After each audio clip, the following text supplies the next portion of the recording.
किसी की बहु बाजरी, किसी की लीड तारा ठेका ले रहे, बर्खास्त किया जाए, इसको बीजेपी से बाहर निकाला जाए। आड़े बैठे रहा करते भाई बहुत 10-5, ये मैं कभी बोल लूंगा तो नहीं कहेंगे उल्टा बोल रहा है। मतलब उनकी घराली कौन माना, उनकी और ठेका ले रखा था किसानों का। वो भाजपा हाईकमान को खुश करने के लिए इस तरह के विवादित बयान देता है। जेपी दलाल का मसला कैसे शांत हो सकता है? और जो पिपली में रैली की गई उसमें आप देख लो मंचासीन कौन कौन पार्टियों के लोग थे। नमस्कार, मैं हूं विश्वा लाना, आप देख रहे हैं नमस्ते भारत न्यूज। कृषि मंत्री जेपी दलाल ने किसानों के बारे में ऐसा क्या कह दिया जिससे किसान पूरी तरह से आग बबूला हो चुके हैं। लगातार प्रदर्शन करने की धमकी दे रहे हैं और बता रहे हैं कि कल सचिवालय पहुंचेंगे और ज्ञापन दिया जाएगा और कृषि मंत्री जेपी दलाल का बहिष्कार किया जाएगा। हमारे साथ इस मसले पर बातचीत करने के लिए रतन मान, जो कि प्रदेश अध्यक्ष हैं टिकैत ग्रुप के, भारतीय किसान यूनियन के, उनसे जानने का प्रयास करेंगे कि ऐसा क्या कह दिया जिससे आप इतने आग बबूला हो चुके हैं। ऐसा कह दिया कि जो इंसान तो कह ही नहीं सकता, और जो संवैधानिक पद पर इतनी बड़ी जिम्मेदारी किसने दी इसको? किसानों ने दी इसको जिम्मेदारी। और उसी कौम के खिलाफ उसने, मैं अपने शब्दों से वो शब्द नहीं कह सकता, ना मेरे मुंह में ऐसे शब्द आ सकते ज़िंदगी में जिस तरह का उसने बहन बेटियों के खिलाफ, आंदोलनकारी किसानों के खिलाफ जो उसने अभद्र भाषा का प्रयोग किया, उसको लेकर के पूरे किसान समाज में, पूरे हरियाणा में बहुत बहुत भारी चिंता है, बहुत भारी दुख है। और उसके लिए मैं, जो हमारे खाप के चौधरी साहब हैं और तपे हैं, उन सब से भी मैं आग्रह करूँ आपके माध्यम से कि वो इस मामले को ले और सभी किसान संगठन, इस आदमी को सबक सिखाना बहुत ज़रूरी है। आंदोलन जो दिल्ली का रहा उसमें 36 बिरादरियों के लोग शामिल थे, सभी शामिल थे और सबको लपेट दिया आंदोलनकारी किसानों को कह करके। तो ये चीज़ बहुत ही समझ से बाहर है। और कल हमने भारतीय किसान यूनियन के कार्यकर्ताओं ने एक कार्यक्रम बनाया है। कल सीएम सिटी में सचिवालय में इकट्ठे होंगे और प्रदेश के माननीय मुख्यमंत्री के नाम डिप्टी कमिश्नर करनाल के माध्यम से इसको बर्खास्त करने की, बहिष्कार नहीं, इसको बर्खास्त करने की, इसको बर्खास्त किया जाए, इसको बीजेपी से बाहर निकाला जाए। इस मांग को लेकर के कल हम प्रदर्शन करेंगे और ज्ञापन सौंपेंगे। जी, कृषि मंत्री ने कहा है कि उनकी पत्नियां, उनकी बहुओं को शब्द का प्रयोग किया है कि उनकी पत्नियां उनकी बात नहीं मानती और ठेकेदारी करते हैं किसानों की। तो इस तरह से जो किसान नेता हैं उन पर इस तरह का कटाक्ष उन्होंने किया है। देखिए, मैं ये कह रहा हूँ कि मैं वो शब्द कहना नहीं चाहता अपने मुँह से, लेकिन जो उसने कहा वो सब ने सुन लिया।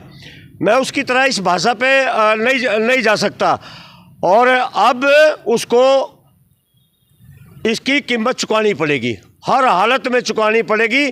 सामाजिक तौर पे भी, राजनीतिक तौर पे भी उसने इसकी कीमत चुकानी पड़ेगी। आंदोलन करना देश में किसी का बकाना नहीं है। कोई हम किसी के कान में जा कर के, किसी के घर में बैठ के किसी को बकाते नहीं है।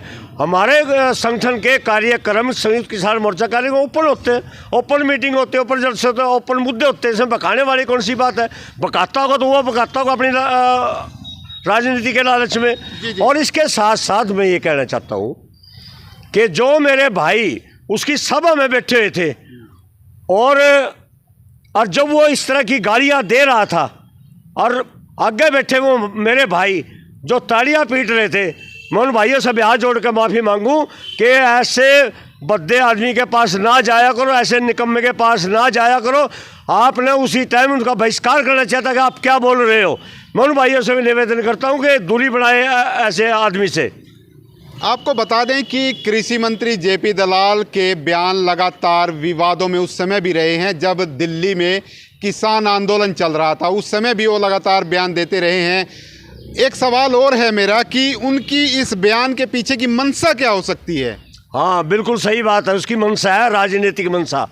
वो भाजपा हाईकमान को खुश करने के लिए इस तरह के विवादित बयान देता है और मतलब किसान आंदोलन की काट करने के लिए जो जहाँ तक वो सोचता है उसकी खिलाफत करने के लिए अपने नंबर बनाने के चक्कर में है।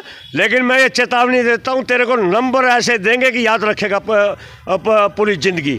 देंगे तेरे को नंबर, बनाएंगे तेरे नंबर। 3 दिन आपने चंडीगढ़ जो राजधानी है हरियाणा की उसको घेरे रखा, पंजाब की तरफ से भी ऐसा हुआ और हरियाणा की तरफ से भी।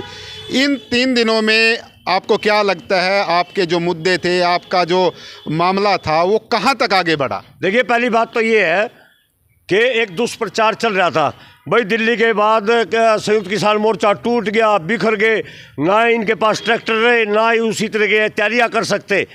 हमने उस चीज़ का जवाब देने के लिए ये दिखा दिया, वो ट्रैक्टर भी यही है, वो राशन भी हमारे पास है, वो राशन हम बनाना भी नहीं भूल रहे हैं, और उस राशन को लेकर के मोर्चे पर जाने का रास्ता भी हम नहीं भूल रहे हैं। एकता की बात करते हैं, वहीं भारतीय किसान यूनियन के जो अध्यक्ष हैं दूसरे गुरनाम सिंह चढ़ूनी, उन्होंने एक रैली की, टिकैत साहब को भी नहीं बुलाया, आपको भी नहीं बुलाया, आप एकता की बात करते हैं। अगर आज तक भी आप ये नहीं समझ पाए तो मैं आपको समझा देता हूँ, वो रैली राजनीतिक रैली थी भाई, वो किसान संगठन की रैली नहीं थी। ये लगता है कि किसान अब जो है राजनीति की तरफ रुख कर चुके हैं। को नहीं, संयुक्त किसान मोर्चा कोई राजनीति नहीं करेगा, ना राजनीति की तरफ जाएगा। और वो जो पिपली में रैली की गई उसमें आप देख लो मंचासीन कौन कौन पार्टियों के लोग थे। तो आप बताओ, किसान का मंच होता तो संयुक्त किसान मोर्चा उस मंच के ऊपर होता, तो वो मैं उसका ये भी विरोध नहीं करे कि वो राजनीति ना करे, वो राजनीति करे, बिल्कुल करे, लेकिन किसान मंच की बातों को छोड़ करके अपने दम पर अपना संगठन बनाए, राजनीति कर ले, किसी को कोई मनाही नहीं, कोई मेरे संगठन से भी कल छोड़ के जा सकता है। आखिरी सवाल, जेपी दलाल का मसला कैसे शांत हो सकता है? कि अगर वो माफ़ी मांग ले तो क्या वो शांत हो सकता है? खाप पंचायत के चौधरियों की तरफ से भी हमने उनके संदेश सुने हैं सोशल मीडिया के माध्यम से, उन्होंने भी कहा कि माफ़ी मांग ले, और हम भी ये कह रहे हैं कि अपनी गलती सुधार ले, इस परिवार से माफ़ी मांग ले, और जब समाज और परिवार दरकार कर देता है ना तो वो कहीं का नहीं रहता। इसके साथ साथ में हरियाणा के मुख्यमंत्री मनोहर लाल जी से ये कहना चाहता हूँ कि इतना बड़ा विवादित, इतना बेहुदा बयान आपके कृषि मंत्री ने दिया है, आप भी 3 दिन से चुप बैठे हो। आप अपनी चुप्पी तोड़िए, उसको कृषि मंत्री के पद से बाहर करिए, पार्टी से बाहर करिए, अन्यथा इसका दंश भाजपा को भी झेलना पड़ेगा। ये मेरी मांग है मुख्यमंत्री जी से कि ऐसे आदमी को सरकार में रखने से आपको बहुत नुकसान होगा। बहुत बहुत धन्यवाद। ये थे रतन मान। और जिस तरह से कृषि मंत्री जेपी दलाल को लेकर जिस तरह से प्रतिक्रियाएं किसानों की तरफ से चल रही हैं, किसान नेताओं के खिलाफ जो बयान कृषि मंत्री ने दिया है उसको लेकर किसानों में लगातार गुस्सा नजर आ रहा है, और सीधे तौर पर कहा जा रहा है कि यदि वो सार्वजनिक रूप से माफ़ी नहीं मांगेंगे तो उनके खिलाफ ये प्रदर्शन लगातार जारी रहेंगे, और सीधे तौर पर उन्हें मंत्रिमंडल से बर्खास्त करने की मांग भी किसानों की तरफ से की जा रही है। आप सभी से गुजारिश, इस खबर को आप ज़्यादा से ज़्यादा शेयर करें। विश्वपाल राणा, नमस्ते भारत न्यूज़ के लिए करनाल। आड़े बैठे रहा करते भाई, बहुत 10-5 ये मैं कभी बोल लूंगा तो नहीं कहेंगे उल्टा बोल रहा है। मतलब उनकी घराली कौन मानना, उनकी ठेका ले रखा था किसानों का। सच्चाई है, मैं जानू सबने, किसी पे 5 मुकदमे, किसी पे 3 मुकदमे, उल्टे उल्टे काम कर रहे, किसी की बहू बाजरी, किसी की शरीर तारा ठेका ले रहे, आड़े बैठे रहे, मैं जानू सर। अरे मेरे तो आज तक इसी मेरा भोजते है, बोला हमने मिला लो, मैं बोला तुमने कौन मिलाओ भाई, आपको भी बताया यहाँ अन्नू के हैं बड़ा बड़ा बोलने बिना नहीं रहता भाई। क्यों कि मैं लेके खा रखा है, क्यों ना बोलूं मैं?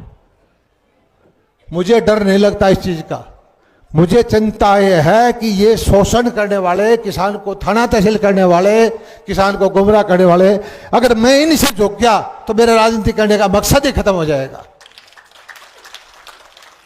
तो मैं एक बार फिर आपके सामने नमन करता हूं, धन्यवाद करता हूं, पूरे किसान वर्ग का धन्यवाद करता हूं कि आपने बहुत मेरा साथ दिया है, और जो मेरे से बन सकेगा, ये कलम आपकी दी हुई है। मैं बार बार कहता हूं कि मालिक आप हो, मैं सेवक हूं, पैसा भी आपका, ताकत भी आपकी, कलम भी आपकी। ये कलम किसान के खिलाफ नहीं चलेगी।